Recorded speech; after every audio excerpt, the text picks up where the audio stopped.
News और Indus digital news के Karachi studio से मैं हूं सैयद सलीमुल्लाह। गुज़िश्ता दिनों बज़्म गौसिया नात इंटरनेशनल के ज़ेर इत्माम एक खूबसूरत पुरवकार और पुरनूर महफिल नात गौसिया मस्जिद मलीर में मुनक़िद हुई। इस पुरनूर महफिल नात में शहर कराची के मजहबी, इल्मी, तिजारती, अदबी और समाजी शख्सियात और मुकामी अफराद के अलावा इंडस डिजिटल न्यूज़ के डायरेक्टर न्यूज़ सैयद सलीमुल्लाह भी शरीक हुए।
देखिए वो एक नाज दिख कर आए, उनके पास माफी भी मिल गई।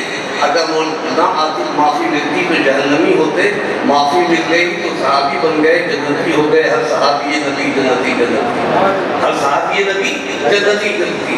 अगर से आपने बहुत सारे शोरा की बातें सुन ली, मैं सारी तफसीर में नहीं, मैं एक इब्तिदा की बात कर रहा हूँ जन्नती की, कि जिससे नाम लिखी वो जन्नती हो गया। और अब आइए इस आखिरी दौर में पाकिस्तान बनने से पहले की बात मैं कर रहा हूँ। हिंदुस्तान में एक हिंदू था, हिंदू बहुत सारे शायर गुजरे, उसका नाम था दिल्लू राम कौसरी। दिल्लू राम कौसरी जो है वो शुरू में गज़लें लिखी, लेकिन उसने फिर हुजूर की सिर्फ नाती नात लिखी, नाती नात लिखी, यहाँ तक कि उसके नात के मजमूए का नाम है हिंदू की नातें।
माशाअल्लाह।